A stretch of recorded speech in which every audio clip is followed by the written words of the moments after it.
Good evening, everyone. I'm David Robinson. I'm the Democratic candidate for Congressional District 2 here in South Carolina. Again, this week to bring you Representative Podcast. This podcast is designed to talk to my future constituents. One of the things that we have to have in our district, Congressional District 2 here in South Carolina, is representation. A lot of times representatives will say, hey, we want to represent you, but we need to know those things that we are representing. We know the interests of those who are representing, and want to make sure that we know what they are looking for in their congressperson as well as their representative. So, again, I'm here this evening to bring you Representative Podcast. Today, we'll be talking about, first of all, the bullet points that I have been putting out for every week as part of my platform. One of the things is the quality education is the subject matter that we'll be talking about this evening. Just wanted to say that, like I say again, last week, and I'm gonna put this up on the screens to starting off here. My platform here, what I stand for, defending of our democracy, protecting women's reproductive rights, providing quality education in every zip code, and lowering healthcare and prescription costs, safeguarding our infrastructure. And like I said, this is something I wanted to go every week and talk about those five basic points and tell you how is important again for the representation. I also want to open up for anyone who's joining in tonight to be able to talk about your concerns, things that you would like to see your representative, like I said, and also your concerns about what we'll be talking about tonight, and that is providing quality education in every zip code. So I will open looking at the chat section. I do see people on right now, so thank you so much for taking the time to spend this moment with me on the weekend. And like I say, I open the chat line and be able to put you up on the screen and answer some of your questions that you may have. If you have any questions or in the comments, and those who are on Instagram, I want to apologize. Instagram do not allow the platform I use to put your questions or anything like that on the screen. But if you're on the Facebook, YouTube, and also Twitter, you'll be able to do so. So again, for those who cannot, I apologize on the Instagram, but I can see you up on my screen and I can answer those questions if you put some of those things in the chat box or some of your comments. Again, so we're going to go ahead and start here. I have a couple things I put together here and to talk about why it's important to me to have quality education in every zip code. And I want to start off a little bit about myself for those who probably don't even know who I am. Again, I'm Dave Ross. I'm the Democratic Congressional District candidate for Congressional District 2 here in South Carolina. And, I've been born and raised here in South Carolina, from Columbia, South Carolina. I'm a native. My family, my mother, she raised my sister and I here in this district. Excuse me, I've said Congressional District 6 here in Columbia. As an adult, I moved to Congressional District 2, and I have been here since. So again, except for minus the time when I was in the military serving this country, but again, born and raised here, South Carolinian. Let's say born raised by a single parent home. I myself became a single parent for a time in raising my children, and from there, uh, started my own business in trucking.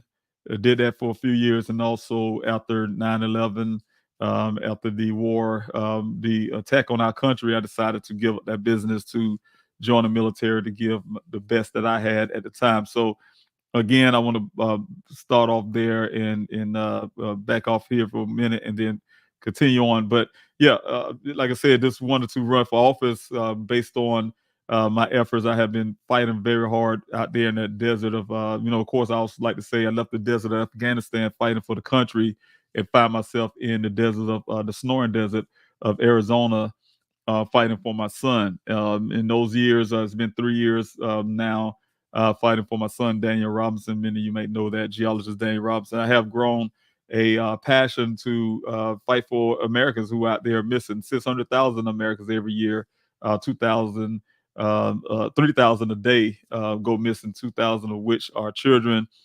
Here in South Carolina alone, we have over 270 Americans missing here in this state this year. So those numbers go up, and growing that passion to do everything I can. I have a lot of things I would like to see pass in Congress. I have some legislation I would like to introduce when it comes to helping families and law enforcement to get real time solutions to that crisis. Again, it pushed me to run for office to be able to do that. At the same time, being a person living in Congressional District 2, I'm fully aware of the no representation that you may that you don't get, depending on where you live, what city, or what part of the state, the district that you live in, depending on your community, who is in your community, who's representing you. We have a representative who's been in office for over 23 years now, and like I said, my community in the district, many would tell you we never heard from him. We never heard him. He never show up in the events, any concerns about what happens in our communities, what happens in our schools, what happens, this overall the health of the district. Like I said before, your district is only as strong as the weakest link, and if you have any communities falling behind in your district, then that whole district is weakened. So just going into district, being a person that would often just be dissatisfied with what's going on, and then not having the power to do anything about it.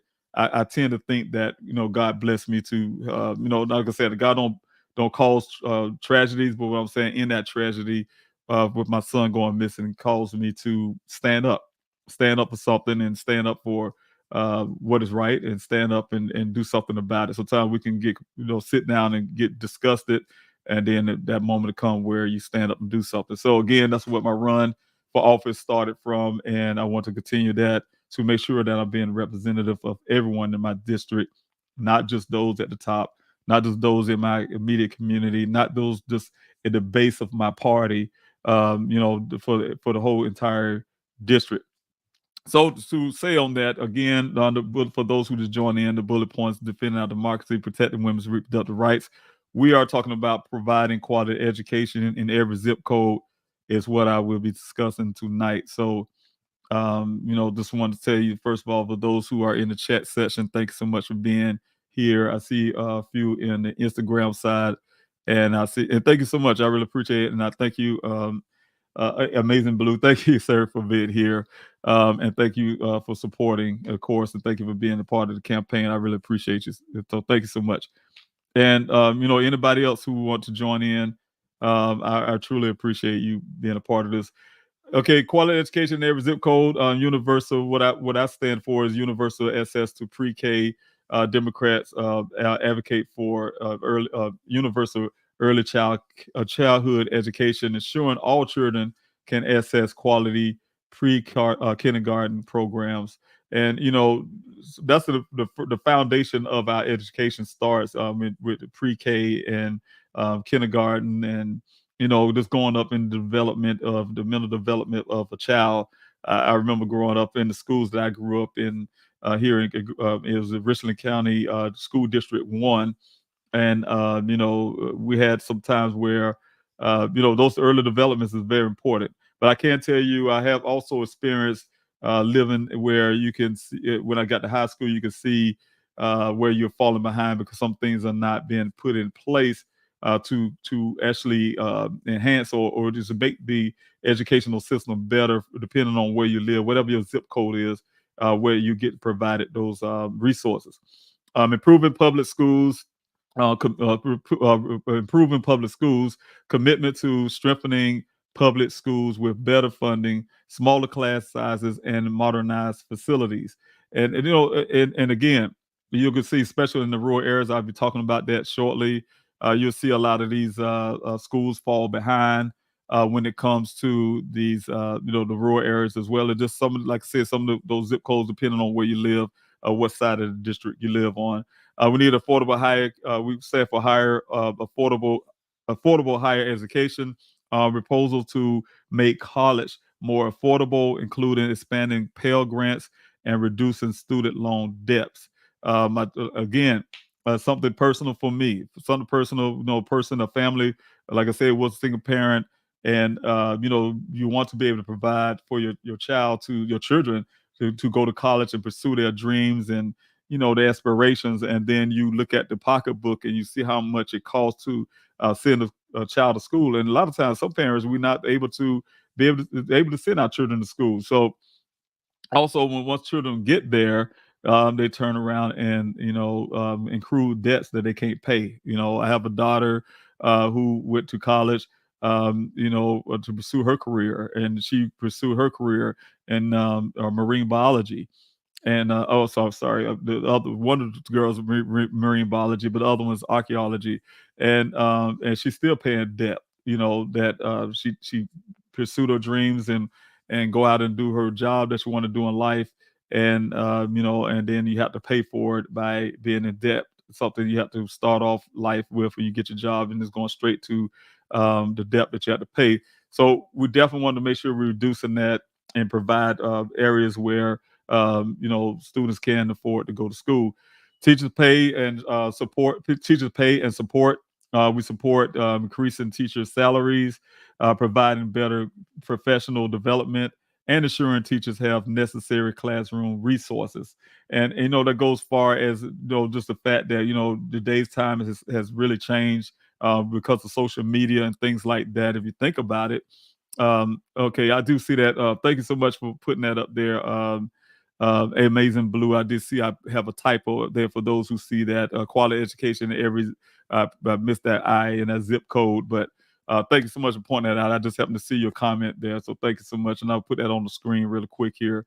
But thank you for putting it up there. That come from putting everything together really quickly here. But just wanted to say to everybody, if you see that typo up there, I apologize for that. But again, supporting our teachers, with the school, resources that teachers have when it comes to teaching our students. Our students come from homes in areas where, like I was saying just a while ago, social media has a big influence on their mind and what they do every day. And a lot of times, students come to school with some of the attitudes that they see online or different areas of life, just being a child, and the teachers have to deal with a lot of the mental health things that happen, because we already know that social media can cause depression and things like that in our students. And so when children go to school, teachers have to deal with that kind of stuff, and we need those resources there. Teachers need to be there to be able to provide the educational tools and things that our students need, but we need to have those resources like expanding more counseling services in the school, for instance, for those students who are having those behavior issues and things like that. So the teachers don't need to be focusing on that. Also, making smaller classroom sizes and etc. To make sure that the teacher's not overwhelmed. Bad enough we're not paying the teacher the way they should be paid. We have to pay teachers at. We want to make sure that we're actually paying our teachers and reducing those hours that they have to do when it comes to teaching our students. So again, the resources that's needed, and some more other little areas as well, but those resources that is needed in the schools. Quality. Anyway, education. I apologize to everybody. I was reading that zip code. And I got it up there again. Like I said again, for those who see that, that's a big typo. So I apologize for that. But equitable education policies focus on closing the achievement gap, ensuring that all students, regardless of race, social economic status, and or location, have quality access to quality education, equal access to quality education. And like I said, the disparities that could be found in these programs and things that we have, want to make sure these schools are being funded properly. And one thing I want to throw out really quick, we get like $800 million of education money into one part of the district. Here we is, South Carolina. We get 1.9 $1 billion, of educational resources from the federal government, and they have to be distributed among every district. And I can't say this district alone. Congressional District 2, $800 million of educational resources coming into that district for educational purposes. We shouldn't have these. They have to make sure that we're utilizing that money the proper way to ensure that all students, regardless of your race, socioeconomic status, and location, have equal access to quality education. Okay, curriculum diversity and inclusion, support for inclusive curricula that reflects the broad range of perspective and promote diversity, equity, and inclusion. Again, we want to make sure that we're providing every aspect of education. Investment in STEM education, emphasis on improving access to science, technology, engineering, and mathematics. STEM education and prepare students for a competitive workforce. And I push very hard for that. I can use an example. You go down. I've spent a lot of time in Aiken, South Carolina, and their economic area down there is really based on a lot of things that come from SRS, the Savannah River site, and we have the Department of Energy putting out millions of dollars into school programs and the STEM programs to help students, come in and get jobs in some of these projects that go on in the SRS Savannah River site. However, you can see that some of that money, for instance, I think some of the HBCUs, for instance, are getting roughly about 24% of that funding. And then a lot of the schools do not have the STEM program. They have the pilot programs to go for these STEMs and to be able to access some of the STEM programs. So again, want to make sure those things are done equally, and not only that, want to make sure the federal dollars are actually going to some of these the HBCUs to be able to develop their own programs and not be totally reliant on the STEM education, which we do need as well. So again, just want to make sure those things are in place. Also, safe learning environment advocacy for safer schools, including anti-bullying programs, mental health resources, and common sense gun safety. And we definitely know what's happening in our school and our children. I have a daughter, 17 years old, and she was very concerned about going to school. And it's sad when you have to, I remember when I was in going to high school for the first time, I was a little uptight and worrisome about, some of the things I heard when I was in junior high school, going to Alcorn Middle School, and for many of y'all who are here in Columbia, and had to end up going to the school I went to, and for the ninth grade, is really nervous and wondering if I was going to get in a fist fight, right? And because they say, oh, you have to end up fighting, in high school, and so now children are worrying about if someone coming in to shoot up the school. And so we definitely want to make sure that we have common sense gun laws that goes beyond the school system. It goes beyond. It goes into our community efforts. It's nothing that's when you look up the studies on things. It's nothing to say schools are safer if you have a whole bunch of teachers walking around with guns. We better sad part is that we do have situations where children are accessing guns from homes. I remember as a kid in junior high school, a friend of mine, he had the grandparents that was raising him at the time, and his grandfather would have his shotguns hanging around the house, and he used to play with his father's shotgun. And I looked down a barrel of a shotgun on many occasions. It just took only one time that the things go off. So what I'm saying is that putting guns around students, regardless of you saying arm the teachers, for instance, that's putting other dangers there for guns to be left, or someone is not being responsible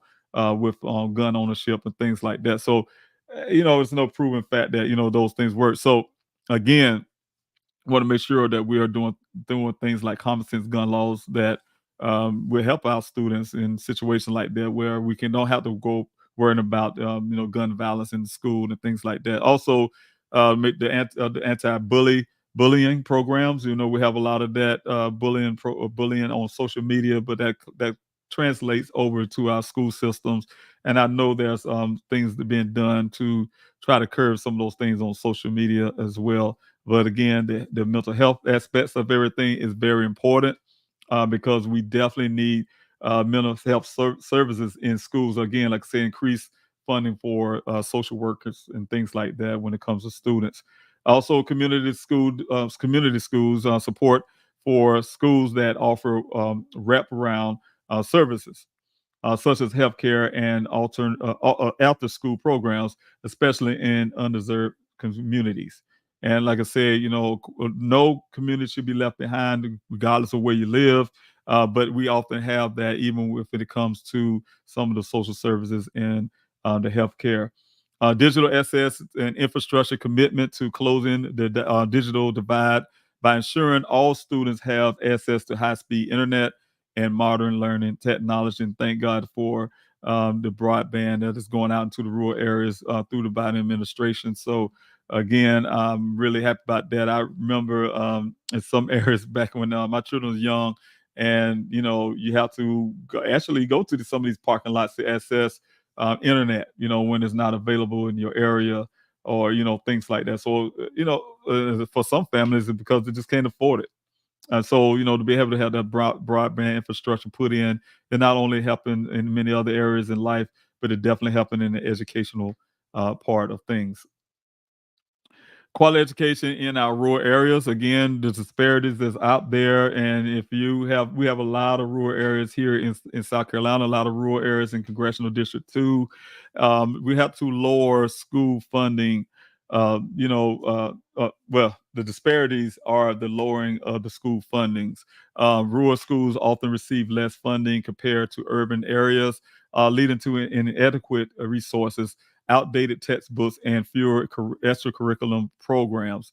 And that is so true when it comes. And I know it happened it happened here when I was going to school back, way back when. But when I was going to school and we had those textbooks that was outdated, when I was in high school, literally doing very well in school, making great grades, advanced and all that good stuff. But then when happened to go to a different school out of my district, Congressional School District 1 here in South Carolina, I remember going to another school, and I had to back that track that you guys, that was during my junior year, my middle school year. And I went to another school, I think it was School District 2 at the time, and they told me I was behind. It was the same year, school year, but they told me I was behind because the books that we were using at the school from School District 1 was a hand-me-down books. It was coming from the other school districts where they got finished with it that year. Then they handed down to that district, and they were utilizing those books. We don't need those things happening, especially here in 2024. You definitely want to make sure those programs are there and those resources are there to make sure that communities of color and also the rural areas are receiving not outdated textbooks and fewer curriculum. We need to make sure that we have these programs out there to help advance. Especially, I think about Aiken again. I think about Barnwell as well, County. And I tell you what, you have the resources there when, like I said, the SRS and some of these other programs out there, that's out there, but it's not being funneling down to the rural areas. We want to make sure that the rural areas are receiving these funding as well as the support when it comes to getting these resources. Because, like again, I say, I'm gonna say this often: if one part of the district is not doing well, the whole entire district's not doing well. We cannot leave anyone behind. Teacher shortages. Rural schools struggles with a shortage of qualified teachers, leading to larger class sizes and reliance on long-term substitute or underqualified staff. And then so you wonder sometimes when you look back and they say South Carolina, our test scores are very low, and some of these things, and that's because it's simple. We just need to make sure that every part of our district is being represented. Every part of our district receiving these funding. Every district every part of that district, every corner of our district is being provided for. We should not have leaving our students behind, because you know what, I can tell you what, when we're not actually funding the schools and getting the infrastructure straight and these books and things like that, that's a student not being able to prosper, saying, and pursue their dreams in life and things. Our test scores and things are affected. So again, this is one of the areas of disparities that I want to point out as well. Um, we also have lower teacher salaries. Teachers in rural districts often earn less, which means it's harder to attract and retain talented educators. Limit access to advanced courses. Students in rural schools have fewer opportunities to take advantage placement, AP courses, dual enrollments, classes, and other specialized programs that enhance college readiness. And you know what? We have a lot of them. It don't matter what your zip code is or where you're from. we have a lot of bright and brilliant students if they have the opportunity to shine. If you don't have those resources there, don't have those opportunities there for them to shine, then you would never know these things. Again, we're not leaving our students behind. Quality education in rural areas. Again, the disparities are poor infrastructure and facilities. Many rural schools suffer from outdated and poorly maintained infrastructure, including aging buildings, inadequate heating, cooling systems, and inefficient classroom technologies. I was told about areas down in Aiken County, and I'm trying to think of the city, and I wrote that down.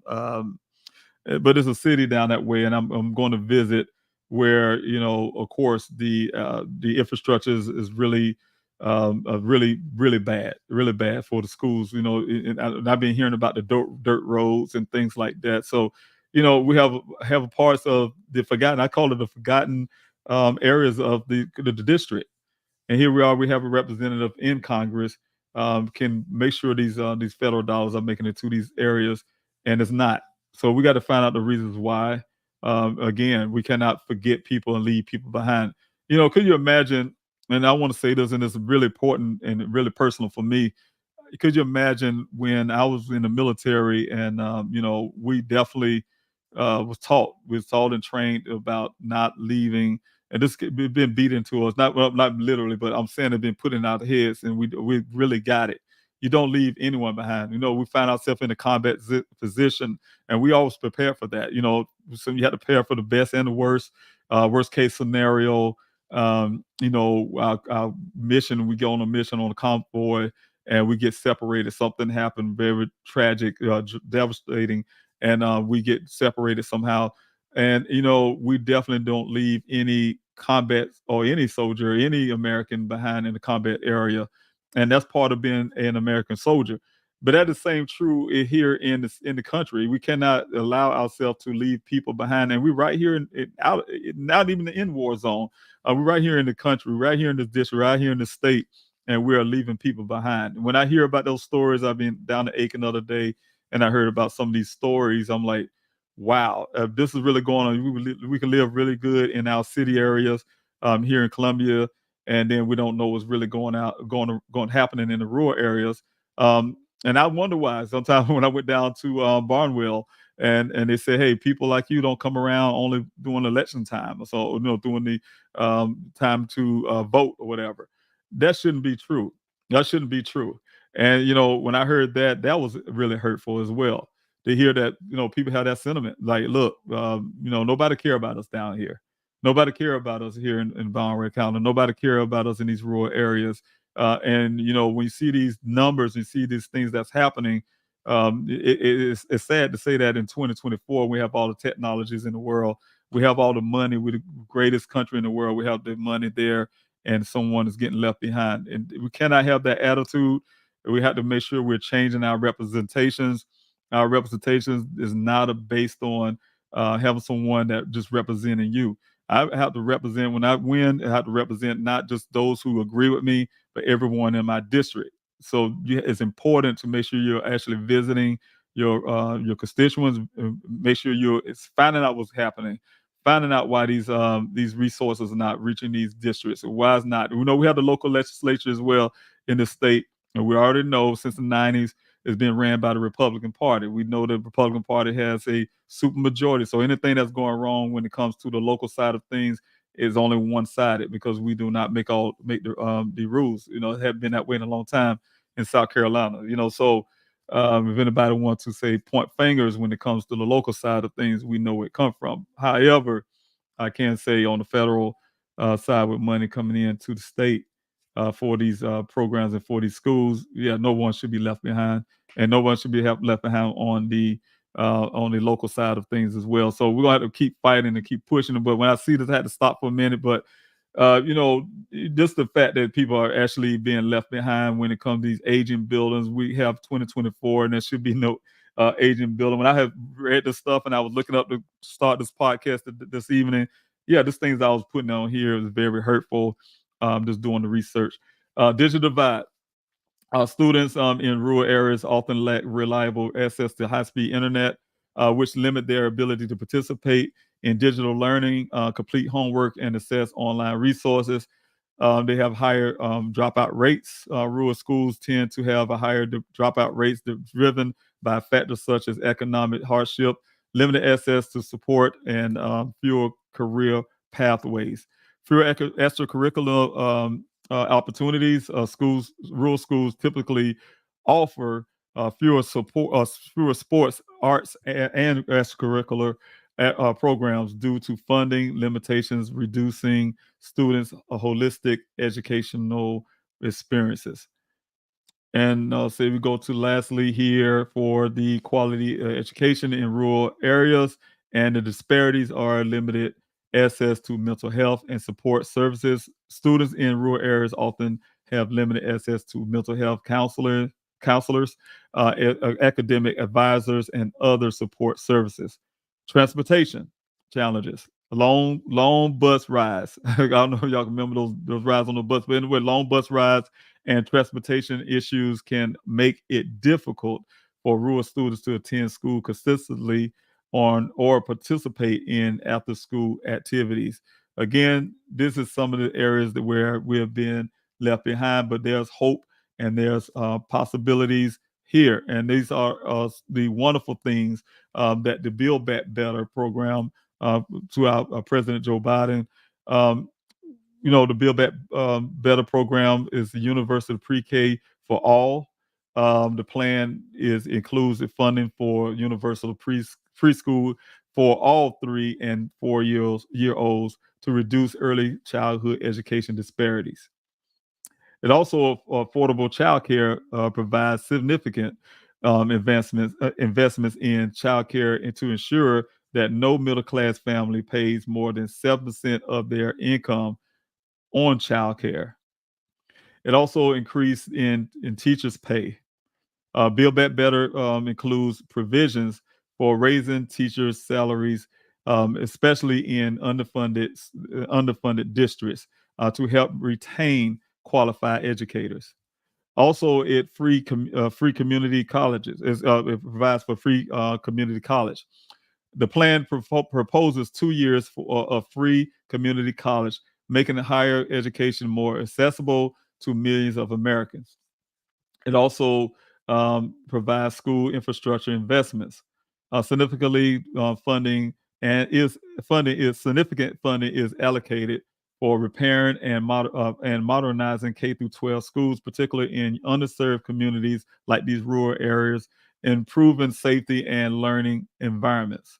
So these things are here, everyone. And but like I said, we have to make sure we have a representative who's actually pushing these things that that can improve our rural schools areas and our rural areas and some of these areas, even here in the cities of Columbia and some of the other areas and some of the other part of the district and the state at large to increase some of these fundings and things when it comes to making the life and the educational part of life for our students better.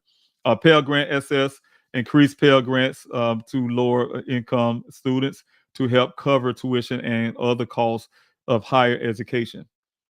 Also expands students' loan forgiveness programs and reduces the financial burden on borrowers. Also, it also funding for historically black colleges and universities, HBCUs. It invests heavily on HBCUs and and other minority serving institutions to improve educational outcomes and historically underserved students. Again, I put these here to talk about those disparities, talk about what the solutions can be, and also how it's important for us not to leave anyone or any student behind. So thank you so much for being here, Echo. So I think I really appreciate you too on the Instagram side. I do see you there.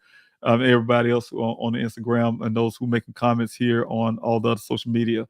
Again, I'm here, David Robinson, the congressional district candidate I'm a Democratic candidate for Congressional District 2 here in South Carolina. Today, we're talking about quality education in every zip code. For me, it is very important not to be left behind. It don't matter where you live or what part of the district you live, what your zip code is. It is important that we have quality education. Make sure that our students are ready and competitive in the world market. We do know, again, I say this often, that we have AI technologies, we have renewable energies. Whether people like it or not, the world is changing. For those who don't like it, I really do enjoy the change, and I really know that we have to make make sure we're reducing the effects of climate change and things like that. So everything is important, but those are creating jobs. These renewable energies, the technologies that we have here in 2024 and 25 coming up. These are technologies that the students have to learn. They have to learn. We want to make sure we have these programs, these after-school programs. We have these programs to teach our students to be competitive in this world market. We cannot be left behind. We cannot, again, allow South Carolina to have the lowest test scores. So we definitely want to make sure that we're doing everything we can on our part to make sure our students are ready and competitive. Also, again, to reiterate about the depth that is happening when students decide to go to school. I know a few students I heard in the past that would say, hey, they're making a decision, they're just going to go straight to entrepreneurship, which is great, business, but a lot of them still have to go to school. When they go to school for business, and then they go second thought about how much it's going to cost them just to even go to school. Sometimes they rely on their parents, and their parents can't afford to put them in school. So definitely, and then when they decide to get these loans and pursue their dreams, it seems like they're being more penalized for going to school. Here it is, a young person, starting off in life, don't even have so much as credit yet. But going out into school to pursue their dreams, to learn something that's actually helping the country, and then they turn around and accrue these debts that they have to pay for many years, to try to get out of. And a lot of them have to drop their job that they really want, and end up working at some regular job, making minimum wage, and keep pushing and pushing and trying to pay debt off instead of worrying about their dreams. So again, we don't want to make sure that we're making sure the playing field is easier for those students to pursue their dreams, and also to make those changes for the United States and make us greater when it comes to, like I said, these technologies and things like that. So anybody have any questions, definitely the comment section is there for you. I really appreciate you. If you have any, I don't see any in the comment section. I look on the Instagram side as well. But I really appreciate those who's showing up this evening. I'm doing this every week. This is an every weekly thing. My goal is to, after I win in November, I want to continue being able to do these podcasts for the constituents. Again, the biggest part that made me run, like I said, of course, fighting for my son. The other part is I got tired of being sick and tired, sitting here in South Carolina looking at television, look at the representation that we have in Congressional District 2, and it's amazing to me. I know this guy, and I didn't want to really say his name tonight, but I would have to. I didn't know who he was. I just know that when I was watching the State of the Union address, of course, I was watching President Obama, and I remember that man stood up and called President Obama a liar. That was embarrassing for our state. I didn't know. Actually, the crazy part is I didn't know it was South Carolina. I just know people was talking about it really badly. I just realized it was South Carolina when I decided to run for office. I never heard of Joe Wilson. I have never seen him in my communities, never seen him at our schools, never seen him support anything. I've been running for since the primaries. I won my primary by 84%. But we also had events. I went to the NAACP, had two forums, and they're nonpartisan. They had two forums. They invited Joe Wilson. He didn't show up to either one of those. And I just take it as he said, I don't need those people. I don't need that part of the district. I don't need those hear their concerns. And this is what the whole forum is about, to hear from the constituents. What is your concerns? What are your concerns? And I feel that we should reach out to everybody. No, you don't pick and choose. When you're representing a district, you represent a whole bowl of different people, and you're representing everyone. So again, I've never seen him in my district, never seen him in any place. They didn't even know his name until I ran against him, and I said, "Oh, that's the guy. That's the guy that called President Obama a liar. That's the guy who have never showed up in my district. I have never known anything about the representation here in the congressional district too, that I've been living in for many, many years of my life. And and that's sad. That's a sad thing when you say, you're representing people and you're not there for them. We can do the same thing over and over again for 23 years, expecting a different result and get the same thing. I mean, you know what you're getting. The person already showed you what they're going to give you every time. And, I get it. Some people say, hey, I voted for him. This, I like what he does, his policy, whatever case may be. That's fine and dandy, but he just don't represent just you. He represents everybody in the district, and you want to make sure that everybody been treated equally. What I'm saying, at least some people say to me, well, he can at least listen to me. He can at least hear me out, or at least just show some concern. So those are the biggest things when it comes to representation, to be able to talk. And so this is an avenue for me to be able to do that. I do know the regulars. Of course, you have the phone call, you have the staff that people can call in and put their concerns in and things with the representative for the district. But this is more personal for me, to be able to talk to you one on one. You can see who I am, hear what I have to say, and at the same time, I open up the like I said, the comment sections and things like that for you to be able to tell me your concerns and your ideas. And we don't know it all. A representative comes up and ask them a question, like, "What you gonna do for me?" And I could tell you the things I would do, but then I had to ask you the question, "What you would like for me to do?" I don't know it all. Meaning that how how to represent someone and you don't even know them. You don't know what their ideas are. Hey, look, I think we should be fighting for this. This is going on in my district, my community. This is going on in the rural area. We don't have broadband down here, for instance. I wouldn't. A lot of times you don't know a lot of these things unless you listening to people and hear what their concerns are. So again, if a representative say, hey, they know all these things and they're not showing no any type of concern, not coming into your district to see about it, not finding those solutions to why you having these same issues with the infrastructure. For instance, when I'm talking about education right now, infrastructure down in these rural areas, these textbooks that's not they're outdated and things like that. They show you who they are. They're showing you who they are, and it's gonna be the same way forever until it's time to make a difference and try to make a change in direction. Sometimes we need fresh new leadership, and I'm here to do that. Fresh new leadership. It's time to make a difference and trying to make a change. So again, if you want to support the campaign, and I'm here to, I'm looking for your support. DavidRobinsonForCongress.com. That's DavidRobinsonForCongress.com. And we definitely need support to get the word out. I was talking to some conservatives the other day. I had a live a Zoom meeting, and for the public, and we had a conservative come in, and he said he didn't know Joe Wilson was unopposed. It was somebody was opposing him, so he thought he was unopposed, and like he normally is. And it takes people to be able to know that they have a second option. You don't have to do the same thing over and over again. You say, "Hey, why are you voting for him?" "Oh, I always voted for him." I mean, but that's not to me. My opinion would be, what we're asking the question, why would you keep voting and doing the same thing over and over again just because? You know, and what I'm saying is, the gentleman, he didn't know that he was, somebody was opposing him. He did thought he was unopposed again, and he was very thrilled and happy to hear that someone is running up against Joe Wilson, because we need a different, we need a change, we need a change. So again, to get the word out there for those who may want a second option, for those who want to go a different route, I'm here. And I need you all to help me share that word. Go out and tell somebody. Go out and spread the word. I'm not a politician that been in office for many years and doing some of these things and being very good at whatever they're not doing. Been very good at it. And so just go ahead and spread the word. You're part of this campaign. If you're a person that wants some change, you are a part of the campaign. Just definitely go out and talk to someone and tell them what's happening.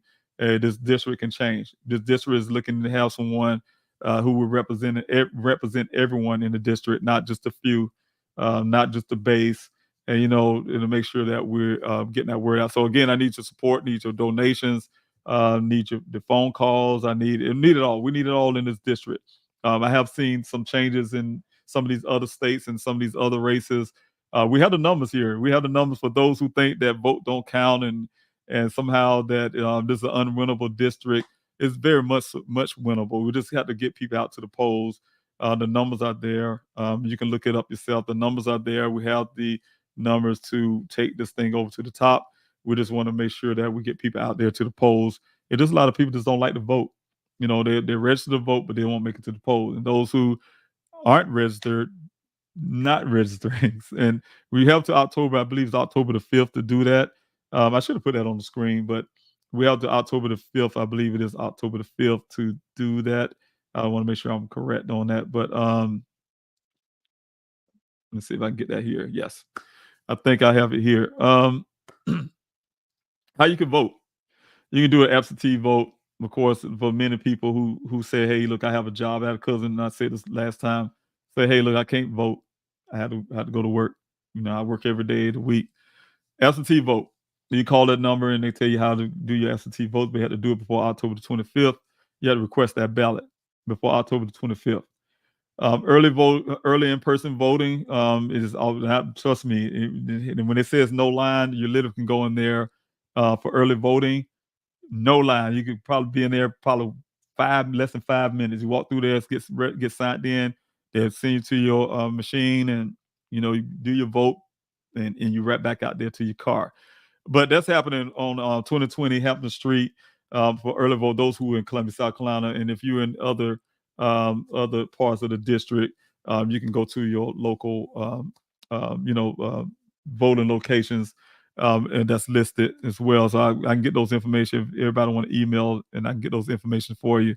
But definitely voter locations is you can find those, but it's Monday through Saturday, no matter where you're at. Monday through Saturday is October the 21st through November the 2nd. And this is every day. Think about this now. You say they will go to work. My cousin say, hey, look, I work every day except for the weekend, or I work every day except for Friday. I can't remember what it was. But you have an opportunity to vote. From Monday, Monday through Saturday. It's Monday through Saturday, October the 21st through November the 2nd. And that's from 8:30 a.m. to 6 p.m. And you can find time within maybe lunchtime or anything to vote.